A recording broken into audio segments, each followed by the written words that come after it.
Welkom by die Ligpunt Kerk podcast. As Ligpunt Gemeente is dit ons begeerte om God te verheerlik deur disippels te wees wat disippels maak en 'n kerk te wees wat kerke plant. Geniet hierdie week se preek.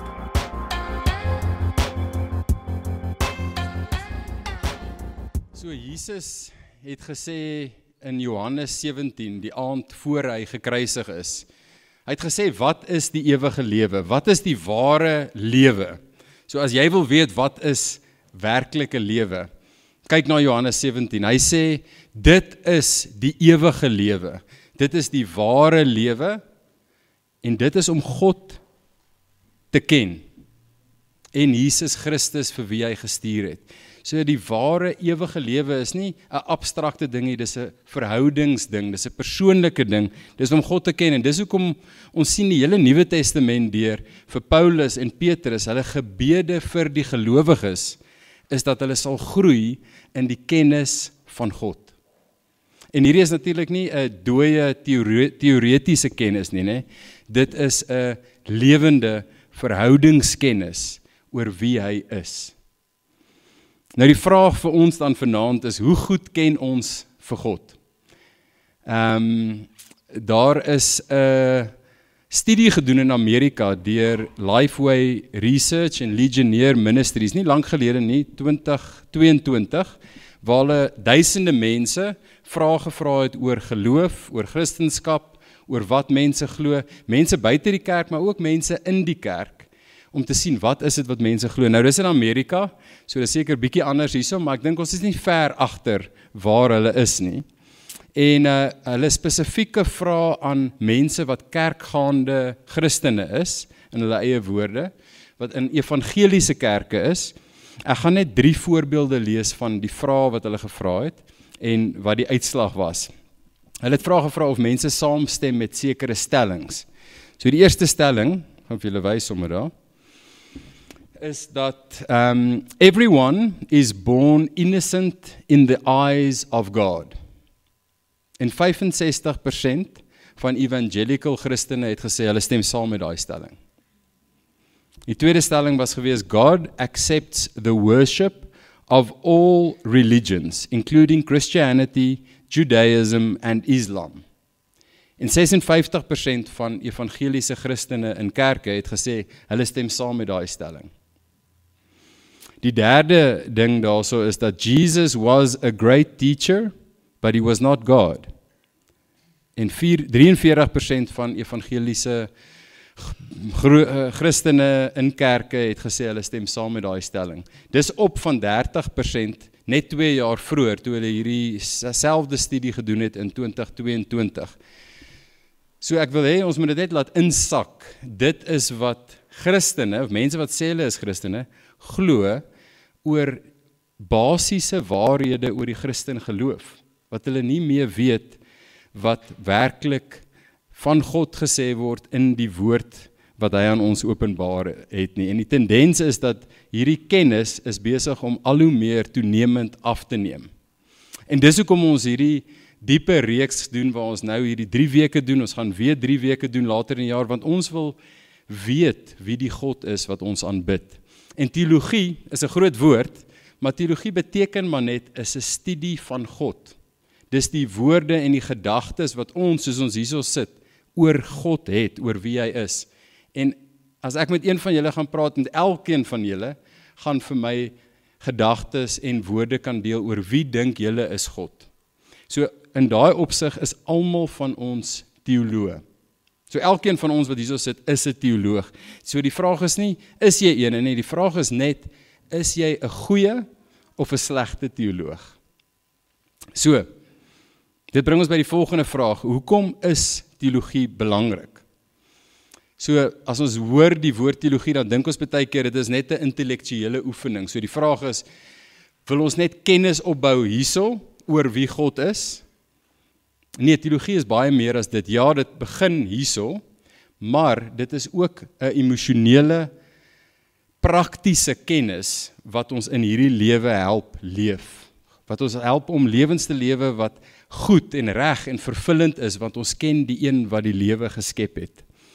So ons gedagtes oor God is baie prakties. Dit bepaal uiteindelik hoe jy en ek lewe, hoe ons dink en hoe ons voel oor dinge in hierdie lewe.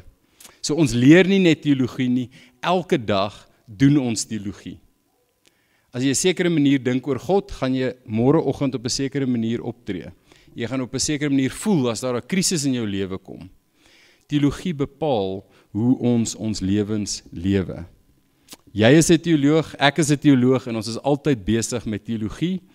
En op die einde van die dag is daar amper niks meer prakties vir Christene om goeie teologie te hê nie, want dit beteken as ons vir God goed ken, kan ons lewens lewe wat werklik waar in lyn is met wat hy ons voorgeskep het.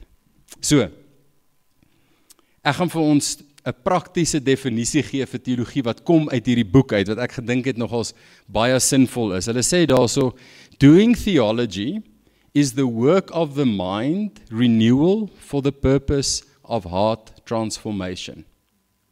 So met ander woorde, ons doen teologie om ons gedagtes te transformeer, te vernuwe oor wie God is, in lyn met hoe hy homself aan ons openbaar het uit sy woord, sodat ons harte vernuwe en getransformeer kan word.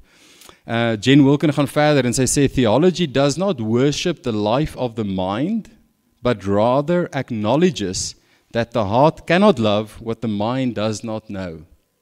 So ons kan nie regtig iemand lief hê, nee, as ons nie weet wie hulle is nie. As ons hulle nie ken nie, as ons nie hulle karakter ken nie, die eienskappe, die dinge wat hulle maak nie, hoe kan jy hulle werklik lief hê? Dis dieselfde met God. As ons nie hom werklik ken nie, hoe kan ons hom lief hê? So ons dink diep gedagtes oor wie God is en wat hy doen en wat hy gedoen het, sodat ons hom juis beter en dieper kan lief hê. So, hoe doen ons teologie? Dis die laaste 5 goed wat ek gaan sê ter inleiding vir vanaand se sessie. So ons doen dit Bybels. So dit behoort ons nie te verras nie. Ons kan nooit verby die Bybel beweeg nie. Ons kom altyd terug na die Bybel toe. Ons gradueer nie uit die Bybel uit nie.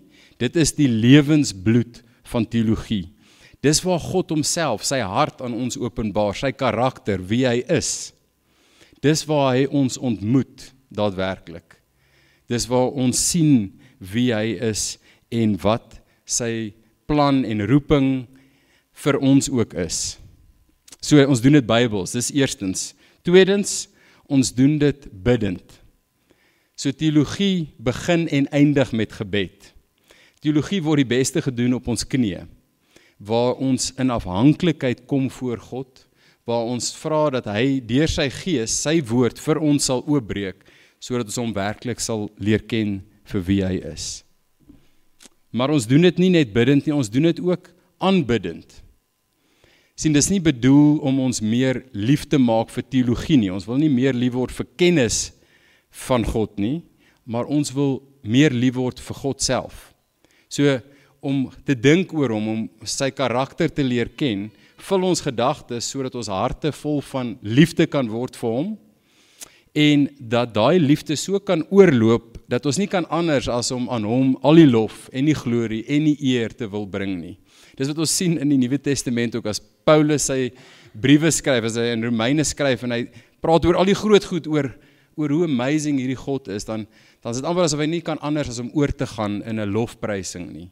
Want hierdie gedagtes oor ons God, kan mens amper nie anders as om net in 'n lofgesang na hom toe terug te bring nie. Maar vierdens, ons doen dit nederig. Ons kom na teologie toe nederig, want ons sou niks geweet het oor God, as dit nie was dat hy homself aan ons kom openbaar het nie. Hy het gekom en hy het gekies om homself vir ons te wys, in sy woord en meeste van alles in die woord wat vlees geword het, in sy seun Jesus Christus. So daar's niks vir ons om op trots te wees nie, dis als genade, so ons kom met groot nederigheid na hom toe, na sy woord toe, soos ons teologie beoefen en doen. En dan laastens, ons doen dit gemeenskaplik. Ek dink vanaand het ons 'n lekker voorbeeld daarvan, 'n lekker groot groep Christene wat bymekaar is, wat meer teologie doen, wat meer leer oor wie God is. So ons doen dit gemeenskaplik met ander gelowiges, maar as 'n ander sin waarin ons dit ook gemeenskaplik doen, ons doen dit gemeenskaplik met die groter familie en tradisie van Christendom. Oor duisende jare en baie eeue heen is daar groot kerkvaders, groot teoloë wat vir ons van die groot waarhede oor God en uit sy woord uit ook bymekaar gesit het. En ons doen dit ook in daai groter konteks van ortodokse Christendom, soos ons hier is bymekaar vanaand. So, dit sê die stage vir wat ons gaan doen. Ek vertrou, julle is reg dan dat ons kyk na die eerste leerstelling wat ons wil doen vanaand. Dis die tweede hoofstuk in hierdie boek van You Are a Theologian. En ons begin by wie God is. Yeah. So ons gaan kyk vanaand na wie is God en ons kyk na die idee van God as 'n drie-enige God. Nou ek het 'n kort definisie daarop gesit en dis eintlik maar die definisie wat ons so 'n bietjie gaan uitpak vanaand soos ons hier bymekaar is. So daai definisie, kom ek lees dit vir ons, sê God bestaan ewig as een wese en drie afsonderlike persone. God die Vader, God die Seun en God die Heilige Gees. Elke persoon is volledig God, maar tog is daar een God. So, daar's 'n paar waarhede wat mens bymekaar moet hou as jy daai definisie mooi bymekaar wil bring. En die realiteit is dat daar's 'n spanning daarso, en dis maklik om daai spanning na een of na die ander kant toe te trek en om skeef te trek. Die belangrike ding is ons het nodig om beide daai waarhede reg te hou. God is een, maar God is ook drie. Dis hoekom ons praat van die drie-enige God. So, wat gebeur as ons daai lering verkeerd kry? Die realiteit is, ons het nou net gepraat oor die belang om reg te dink oor God. As ons verkeerd dink oor God en as ons die lering van die drie-enige God verkeerd kry, dan het dit 'n groot resultaat in hoe ons lewe, hoe ons dink en hoe ons optree. Yes. Dis die ander blyen. Hoor jy is toe geregverdig in jou optrede, wel. So, ons moet amper dink aan ons gedagtes oor wie God is, soos die stam van 'n boom. En al die takke wat daar uitkom is die ander leerstellings van ons geloof. As jy daai stam verkeerd kry, dan kry jy daai takke ook verkeerd. Ons het nodig om reg te dink oor die wese van wie God is. Die drie-enige God is ook een van daai dinge wat, miskien moet ek dit so vra, wel, dis 'n gevaarlike vraag om te vra, julle is almal in ligpunt, meeste van julle, maar wanneer laas het julle 'n preek of 'n lering gehoor oor die drie-enigheid van God? Het julle al in julle lewens? Van julle skud julle koppe party. So dit is, die realiteit is net, dit is een van daai waarhede wat ons nie genoeg maak van nie. En dis een van die goed wat ons dikwels afskeep, en dit was nie altyd so nie. Die kerkgeskiedenis is vol van creeds, belydenisse, wat die kerke oor die eeue heen gebruik het, en almal van hulle sit 'n kernfokus op die drie-enigheid van God, die apostoliese geloofsbelydenis, die Nicene geloofsbelydenis, die Athanasiese geloofsbelydenis, almal van hulle is gebou op hierdie waarheid, dat God is een, maar God is ook drie. Hy is 'n drie-enige God. In Engels is dit Trinity, in Afrikaans is dit drie-enigheid. So, om vordering te maak met ons gedagtes oor die drie-enige God, het ons hierdie twee waarhede, amper sê ek nou die drie waarhede, dis die twee waarhede, moet ons by mekaar hou. En die eerste waarheid is, daar's een God.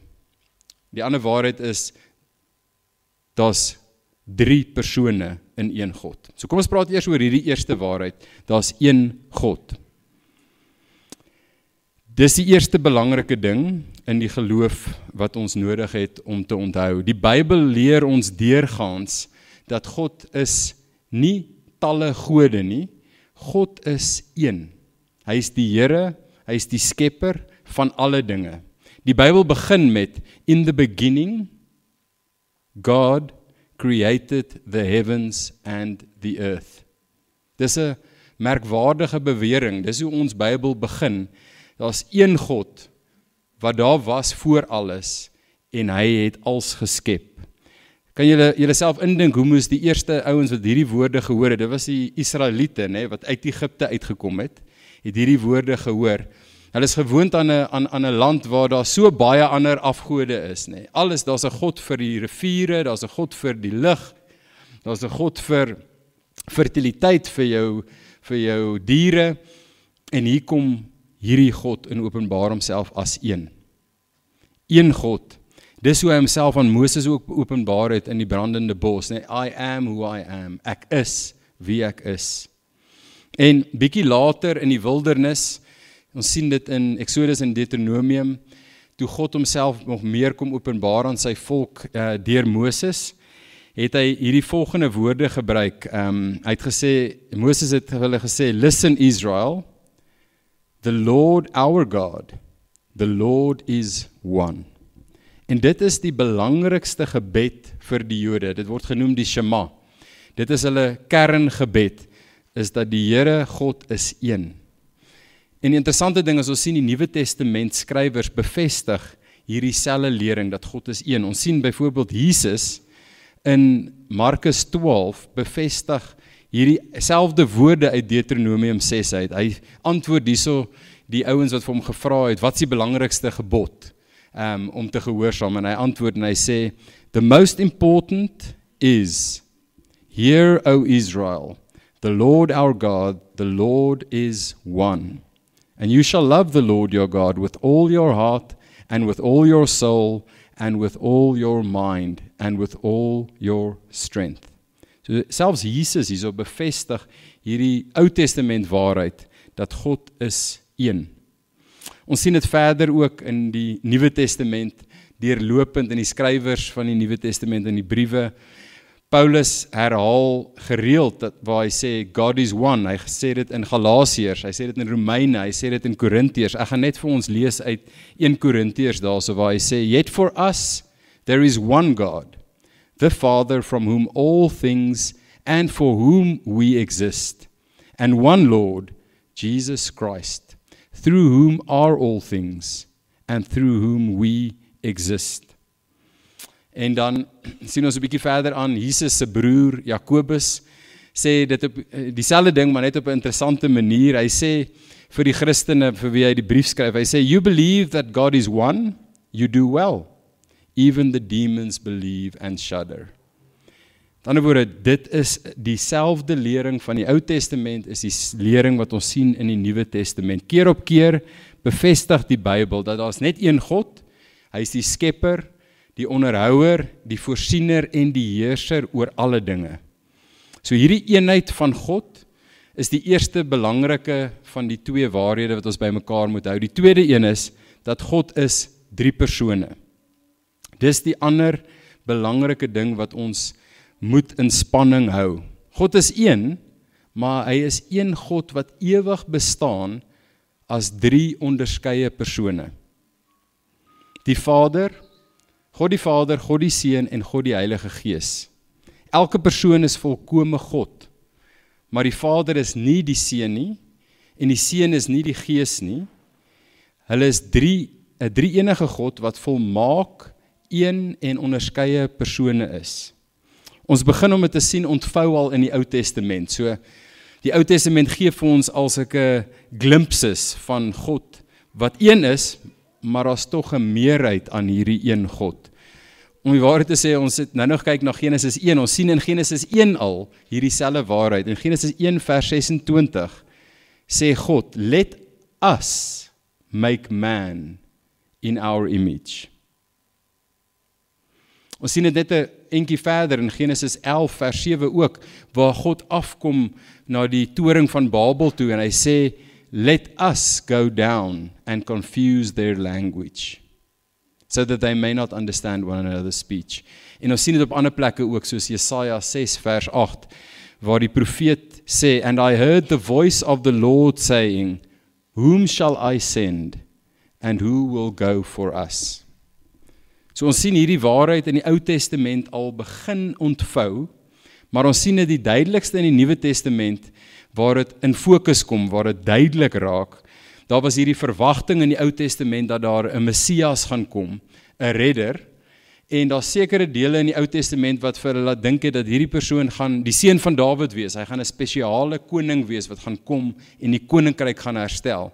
Maar daar's ander die gedeeltes in die Ou Testament al wat hulle 'n verwagting gegee het dat hierdie Messias wat gaan kom, gaan meer as 'n mens wees. Ons sien in Daniël 7, het sê the Son of Man, en wat afkom in die glorie van God op die wolke. So daar was hierdie afwagting en dan sien ons vir Jesus kom in die wêreld inbreek en hy bring vir God helder in fokus. Dit is amper soos 'n lens wat nie in fokus was nie. Hier word Jesus gebore en hy bring alles in fokus en in helder driedimensionele crisp realiteit. So ons sien in Jesus se lewe as ons net na die evangelies kyk hoe ander bevestig dat hy God was. Ons sien die eerste persone wat hom erken het as God se seun. Kan iemand raai hierso? Wie was dit? Wie het dit eerste reg gekry? Die demone. Die demone, wanneer hulle voor hom gekom het uitgeroep, jy is die seun van God. En hy het vir hulle gesê, hulle moet stil bly, want hy wou gehad het, hulle moes nie vir die mense vertel wie hy is nie. Die eerste disippels wat bietjie stadiger gewees, hulle het baie langer gevat, né? Hulle het gewonder, wie is hierdie man wat siekes kan genees, wat mense uit die dood kan laat opstaan, wat demone kan uitdryf, wat sondes kan vergewe, wat die see en die wind kan stilmaak. Hulle het gewonder daaroor, maar was 2,5 jaar in Jesus se bediening voor een van daai disippels het reg gekry het. En Jesus het gesê, jy het nie op jou eie reg gekry nie. Hy het gesê, my Vader het aan jou openbaar. Hy het uitgeroep en gesê, you are the Son of the living God. Dit was ou Petrus wat dit reg gekry het. En Martha het 'n entjie verder, die eerste vrou wat dieselfde woorde van hom gebruik het. Maar die hele evangelie, as jy kyk na die evangelie van Johannes, in Johannes 20 vers 31 gee dit vir ons die rede vir die boek van die hele boek Johannes. En dit sê in daai vers, this is so that you may believe that Jesus is the Christ, the Son of God. Die hele evangelie van Johannes is sodat ons sal glo en sal weet, hy is die seun van God.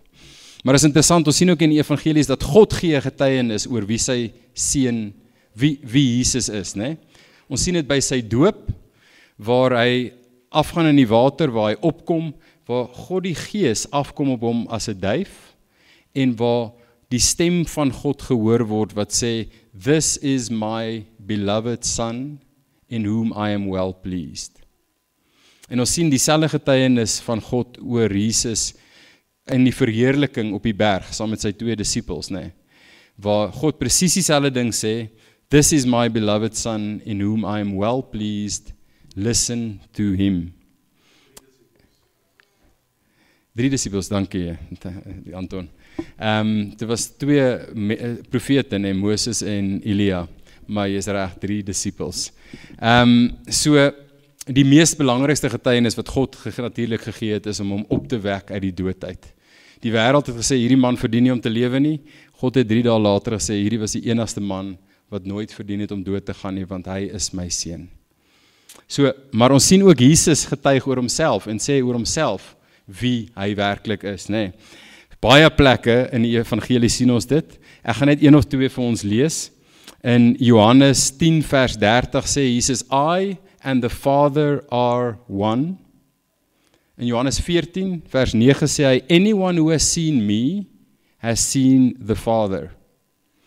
En dan sien ons aan die einde van die boek van Johannes hierdie verbuisterende getuienis van Thomas, Doubting Thomas, die een wat nie geglo het Jesus het opgestaan nie. Hy het gesê, ek gaan nie glo hy het opgestaan nie, want hy het die eerste sien van Jesus gemis. Hy was die enigste ou wat die daar was nie.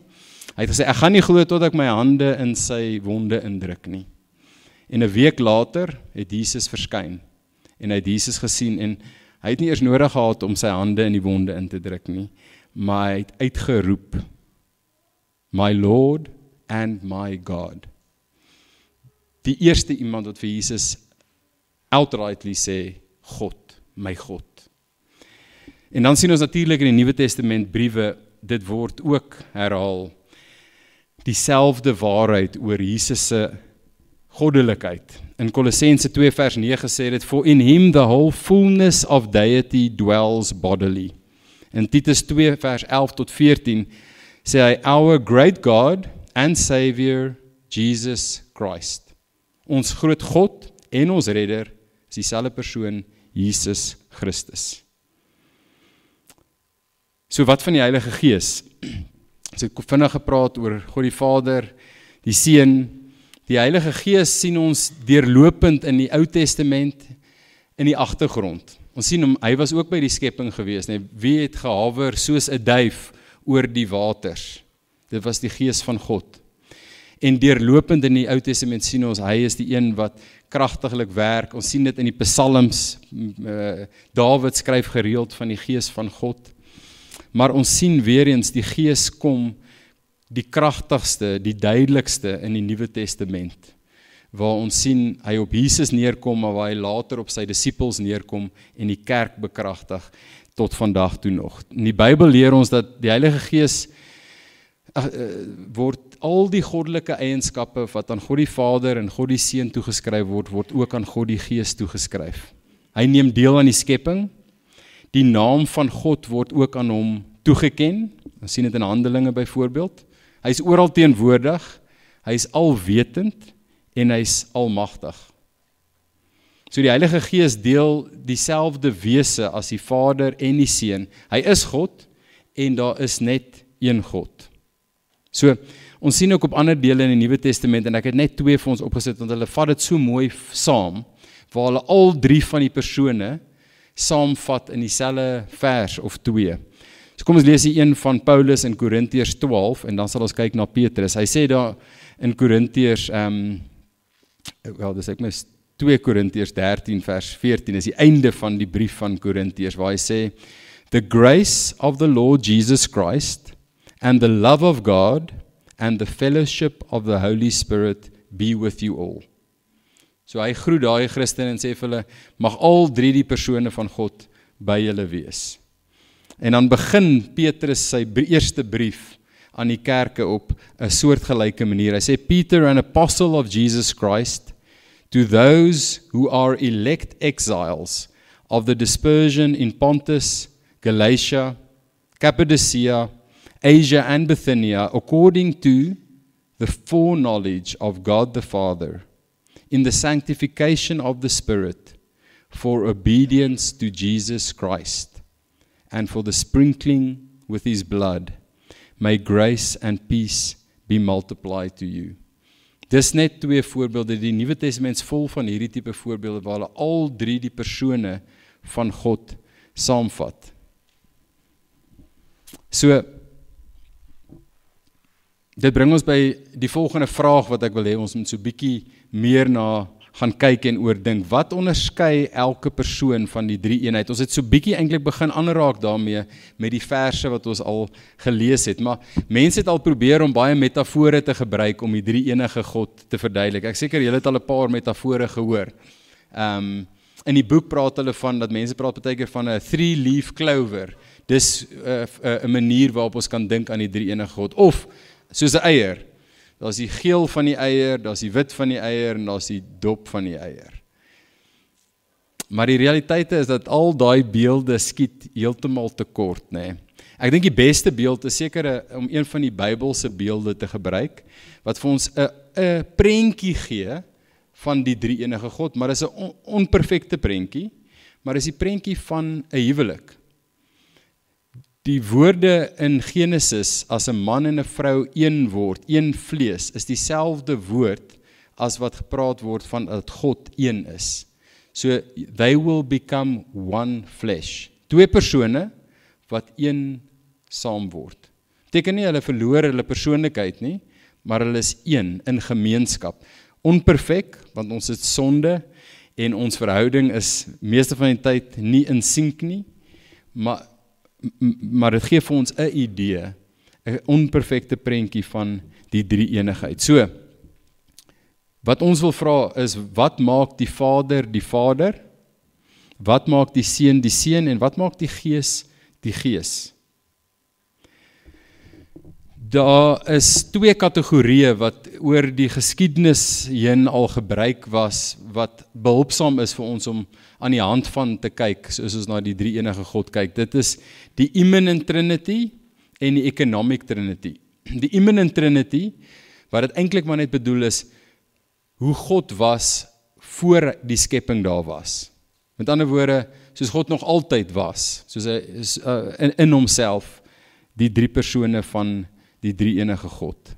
Die Economic Trinity verwys na God se werking in die reddingsverhaal, in die storie van God se redding van mense, en hoe ons dit in die woord van God sien uitspeel. So, kyk saam met my daarso by die Immanent Trinity. Hulle sê daarso, the Father is eternally unbegotten, the Son is eternally begotten, and the Spirit eternally proceeds from the Father and Son. En hoe dit uitspeel in die reddingsstorie, die Economic Trinity, is the Father initiates and sends, the Son is sent and accomplishes, the Spirit proceeds and applies. So om te verstaan wat elke persoon van die drie-enige God onderskei, wil ons gaan kyk na veral die Bybelse verhaal, die reddingsverhaal, en hoe die drie persone hulle rolle vervul in daai storie, in die evangelie. So kom ons kyk na elkeen van daai kategorieë, of nie die kategorieë nie, die persone van God. So die eerste persoon van die drie-eenheid is God die Vader. Dit is die unieke kenmerk van God, is dat hy 'n Vader is.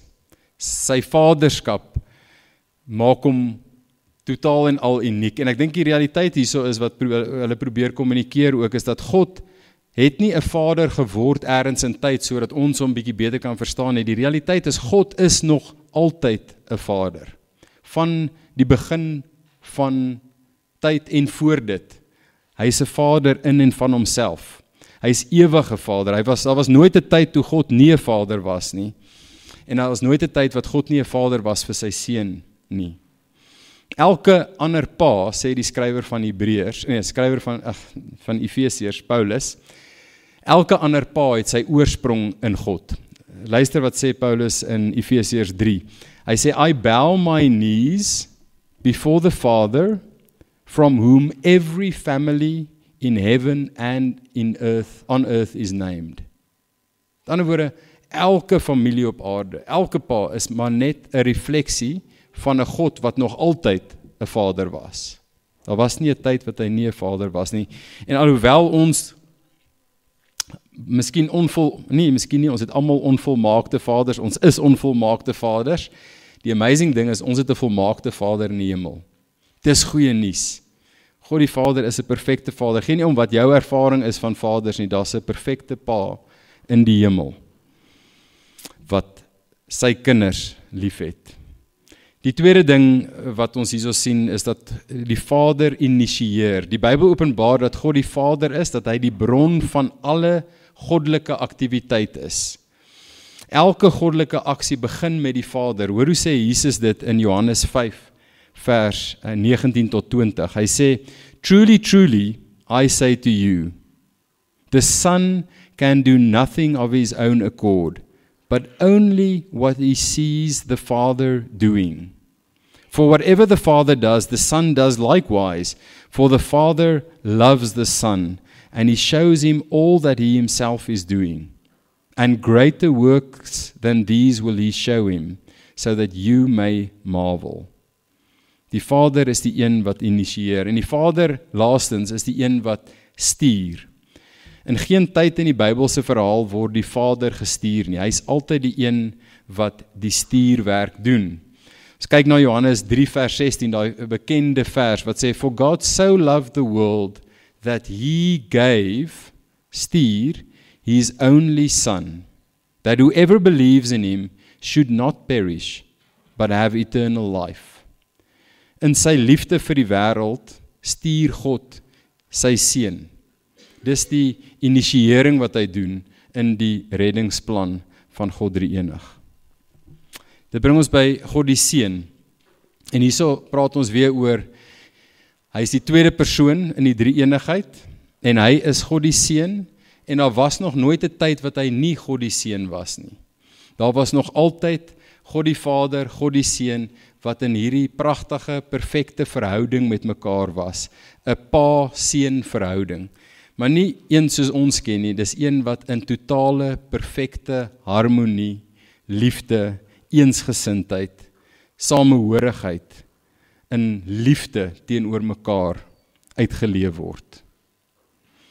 Ons sien ook dat Jesus is die ewige gestuurde, soos God die ewige een is wat stuur, is die Seun die ewige gestuurde. Die Seun word deur die Vader gestuur, dit het ons in Johannes 3 vers 16 gesien, alhoewel die Seun gelyk in waarde is aan die Vader, daar's geen verskil in hulle waarde nie, die funksie verskil.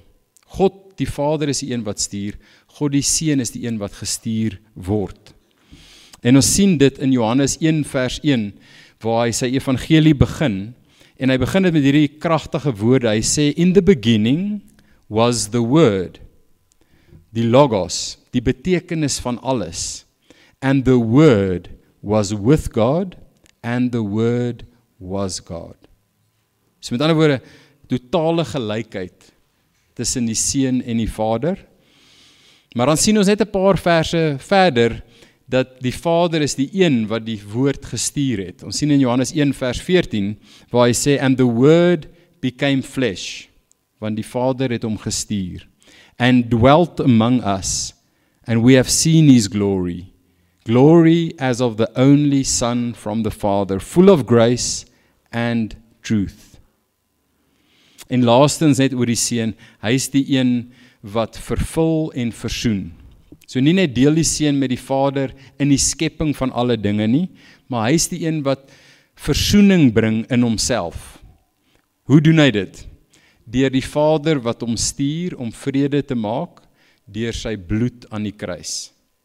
Dis die goeie nuus van die evangelie. Die stuur van die Seun is sentraal tot ons verstaan van die goeie nuus van die evangelie. Die drie-enige God het sy liefde op my en jou gesit, deur God die Vader, wat God die Seun gestuur het, om vir ons aan die kruis te sterf, die dood wat ons verdien het in ons plek. En dit bring ons by die derde persoon van God drie-enig, die Gees van God. Die Vader is ongestuurd, die Seun word deur die Vader gestuur, so wat onderskei die Gees van die Vader en die Seun? In die eerste plek, die Gees word gestuur deur beide, die Vader en die Seun. Ons sien dit deur die loop van die evangelies. Kyk saam met my na Johannes 15 vers 26, waar hy sê, Jesus praat hier met sy disippels, en dis die aand voor hy doodgaan, en in plaas dat hulle hom vertroos, is hy besig om hulle te vertroos. En hulle sê, moenie worry nie, dit gaan oké wees, ek gaan weggaan, maar ek stuur vir julle iemand, wat by julle gaan wees. Dit gaan beter wees as wat ek nou hier is, want hy gaan by julle kan wees die heeltyd by almal. Hy sê daarso, but when the helper comes, whom I will send you from the Father, the Spirit of truth, who proceeds from the Father, he will bear witness about me.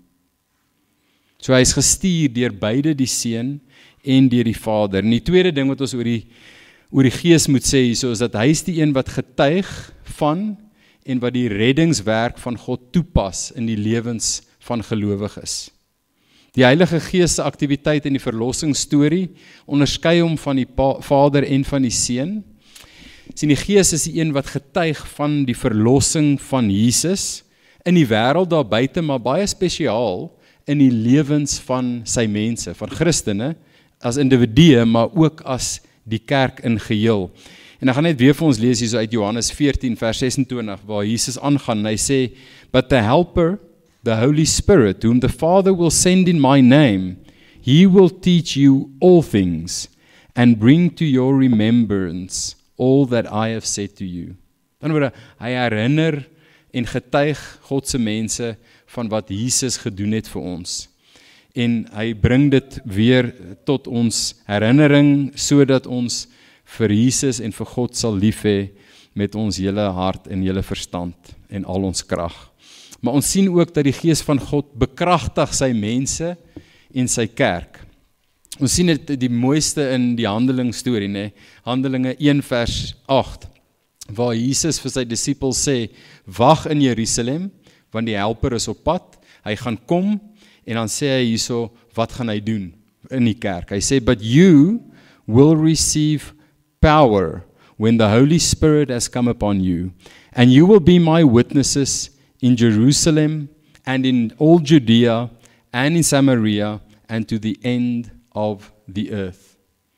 Sien hierso dat die Gees van God se spesiale werk is om te getuig, maar ook om te bekragtig, sodat ons gevul kan word met die krag van die evangelie, die kennis van God, en dat ons lewens kan lewe wat 'n getuienis is na buite, sodat ons ook getuies sal wees in die wêreld, soos die Gees 'n getuienis is van die goeie nuus in ons harte en in ons lewens.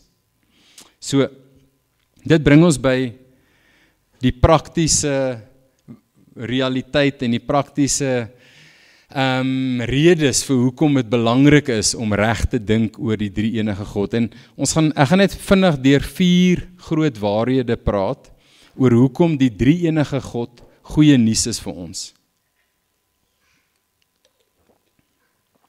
En die eerste een daarso is dat die drie enige God beteken ons aanbid een God. Daar's net een God en hy alleen is waardig van al ons toewyding, van al ons lojaliteit, van al ons liefde, en ons word geroep om na hom toe te kom met ons hele lewens, met alles wat in ons is. Die realiteit is, as ek vir julle moet vra, of as julle vir my moet vra, hoeveel ander dinge hierdie week het my liefde getrek, en voor God geprioritiseer. Never mind hierdie week, hierdie dag, die laaste paar ure, dan staan 'n miljoen ander dinge wat ek na hardloop om my aanbidding voor te gee. Afgode, wat nou jou besittings is, of jou werk, of ons verhoudings, dis dinge wat ons lojaliteit wegtrek van ons belangrikste lojaliteit, wat is om die een God lief te hê, en om hom te aanbid met alles wat in ons is, en hom lief te hê met ons hele hart, ons hele verstand en al ons krag. Dis goeie nuus om te weet, ons word geroep om hierdie een God na te jaag. En ons aanbid een God. Ons hoef nie baie gode na te jaag vir verskillende, een God wat al ons aanbidding verdien. Die tweede ding is, hoekom hierdie goeie nuus is, dat dit maak die evangelie moontlik. Ons het daaraan geraak, maar besef julle dat elke een van die drie enige persone in God speel 'n rol in die redding van ons as mense.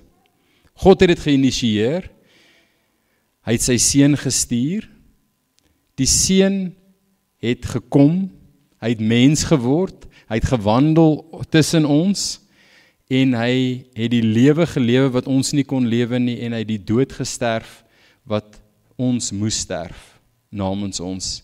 En God die Gees is die een wat daai waarheid aan ons harte getuig, wat daai waarheid toepas in ons lewens, wat ons bekragtig en wat ons as 'n kerk saambind in die eenheid en die liefde van die evangelie.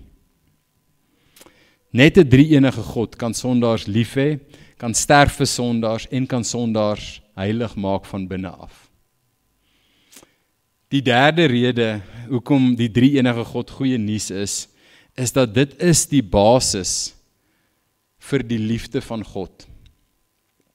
Ek weet nie of julle weet nie, en besef nie, maar Christendom is die enigste geloof wat sê God is liefde. Daar's ander godsdienste wat sê God is lief vir julle, God is lief vir mense, God is lief vir hierdie. Daar's net een godsdienst wat die stelling maak, God is liefde. Dit kom uit Johannes 4 vers 8 waar dit sê I am love. Nie net ek het lief nie, ek is liefde. En dis net 'n drie-enige God wat dit kan sê, né? Want wat is liefde? Liefde is nie iets wat jy kan optel nie. Dis nie 'n object nie. Dit is iets wat altyd is tussen persone. Dis iets wat persone met mekaar deel. En is net 'n drie-enige God waar daar liefde kan wees tussen God die Vader en God die Seun en God die Gees. Dit is die wonderlikste waarheid vir my oor die God drie-enig is dat dit beteken ons God is 'n God wat kan sê hy is liefde, want liefde bestaan tussen persone. En jy en ek word liefgehê deur God die Vader, ons word liefgehê deur God die Seun en ons word liefgehê deur God die Gees. Dis op 'n sekere manier kan ons dink aan die evangelie, aan die reddingsstorie, as ons dink aan die drie-enige God. Op 'n manier is dit God wat sê, hierdie liefde wat ons deel, tussen ons drie persone, wil ons deel met meer persone. Dis amper asof God sê, kom ons maak hierdie kring groter, en ons nooi mense in, om deel te hê aan hierdie perfekte liefde. Wat 'n glorieryke, wonderlike gedagte om te dink, ek en jy word ingenooi in die liefde, wat God nog vir alle ewigheid tussen homself geniet het. So by die hart van die Christelike lewe is hierdie gemeenskaplike liefde tussen persone waarvan ons deel kan word deur die werk van Jesus in die evangelie. Die laaste ding wat ek wil noem hierso is dat die drie-enige God stel ook die patroon vir die liefde in die kerk. Die liefde en eenheid tussen die drie-enige God word gebruik in die Nuwe Testament as die patroon, as die standaard vir hoe die kerk se liefde moet lyk. Dit sê ons liefde vir mekaar, die eenheid wat ons as Jesus se liggaam op aarde het, moet reflekteer die eenheid en die liefde wat die drie persone van God in hulle self geniet. Luister mooi hierso weer eens uit Johannes 17 wat sê Jesus hieroor. Hy sê dis sy gebed, sy laaste afsluiting van sy gesprek met sy disippels voor hy die volgende dag gekruisig gaan word. So dis so sy belangrikste woorde wat hy los by hulle en hy bid vir die disippels, die 11 disippels wat daar nog oor was, en dan gaan hy aan en dan bid hy vir ons, die wat na hulle sal kom. So hoor wat sê hy hierso. Hy sê, I do not ask for these only, sy disciples, but also for those who will believe in me through their word, that they may all be one, just as you, Father, are in me, and I in you, that they also may be in us, so that the world may believe that you have sent me. The glory that you have given me, I have given to them, that they may be one, even as we are one. I in them, and you in me, that they may become perfectly one, so that the world may know that you sent me, and loved them, even as you loved me. Amazing om hierdie insig te kry in God, né, en sy plan. Om hierdie liefde te deel met ons, om ons in te nooi in daai liefde in, en die kerk die absolute voorreg te gee om dit te kan reflekteer. Dis hoekom die hele Nuwe Testament vol is van die oproep om te sê, hê mekaar lief, sien die sondes oor wat julle teen mekaar hou, want ek het julle lief, en reflekteer daai liefde en daai eenheid. Dis hoekom dit so belangrik is dat 'n kerk in eenheid en in liefde moet saamlewe. So, ek gaan vir ons afsluit, voor ons by die besprekingsvrae kom. Ons het 'n God nodig wat bo ons is, en ons het 'n God nodig wat langs ons is, en ons het 'n God nodig wat binne in ons is. God die Vader is die God wat in die hemel verheerlik bo ons is, en ek en jy word uitgenooi om spesifiek met God die Vader gemeenskap te hê. God die Vader verklaar dat ons seuns en dogters word van hom. Dat hy ons aanneem en sy eie maak. Ons was geestelike weeskinders, maar hy sê, kom in my liefde in en ek maak julle my kinders. Dieselfde liefde wat ek het vir my een seun van alle ewigheid, deel ek nou met julle. Dis die waarheid van die evangelie, is dat God het ons so lief soos hy sy seun Jesus het. Maar ons het ook God langs ons nodig.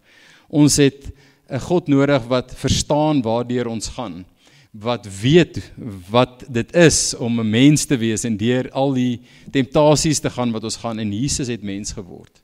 Hy het langs ons gekom. Hy weet waardeur ons gaan. En ek en jy word genooi om spesifiek met die Seun gemeenskap te hê, om verhouding met hom te hê.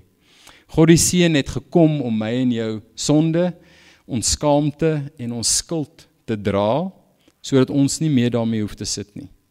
Sodat ons vry kan wees, sodat ons met vrymoedigheid na hom toe kan kom en daai liefde van God kan ervaar. Maar ons het ook God binne in ons nodig. Ons word uitgenooi om in gemeenskap te lewe met die Heilige Gees. Ek en jy hoef nie meer na 'n tempel toe te gaan om die teenwoordigheid van God te soek nie, né? Want God is nou binne in ons deur sy Gees. Ons is nou die tempel van God. Sy Gees lewe en wandel binne in ons en werk in ons en getuig in ons om ons te onthou hoe wonderlik en hoe goed en hoe soet Jesus en die evangelie is. En om aan te hou om ons te bekragtig sodat ons lewens kan lewe wat oorloop van die liefde en die goedheid van ons God. Dis die amazing voorreg wat Christene het. Ons het 'n God bo ons, ons het 'n God langs ons, maar ons het ook God binne in ons. God drie-enig. Ek gaan vir ons afsluit met 'n gebed en dan gaan ons 'n bietjie paar vrae opsit wat ons kan dink oor. En ek gaan vir ons afsluit met 'n gebed. Ek gaan een lees van 'n bekende teoloog, John Stott, en dit was sy gebed wat hy in die oggende gebid het tot God. Blykbaar elke oggend. So dis nou aand, so julle kan die good morning vervang met good evening, maar dit was sy gebed, 'n Trinitarian prayer. So kom ons bid saam met hom, hierdie gebed, soos ons afsluit met hierdie gedagtes in ons koppe en in ons harte. Good morning, Heavenly Father. Good morning, Lord Jesus. Good morning, Holy Spirit. Heavenly Father, I worship you as the creator and the sustainer of the universe. Lord Jesus, I worship you, Savior and Lord of the world. Holy Spirit, I worship you, sanctifier of the people of God. Glory to the Father and to the Son and to the Holy Spirit. Heavenly Father, I pray that I may live this day in your presence and please you more and more. Lord Jesus, I pray that this day I may take up my cross and follow you. Holy Spirit, I pray that this day you will fill me with yourself and cause your fruit to ripen in my life: love, joy, peace, patience, kindness, goodness, faithfulness, gentleness, and self-control. Holy, blessed, and glorious Trinity, three persons in one God, have mercy upon me. Amen. Vir meer inligting oor Ligpunt Kerk, besoek gerus ons webwerf op www.ligpunt.com of kontak ons gerus by info@ligpunt.com.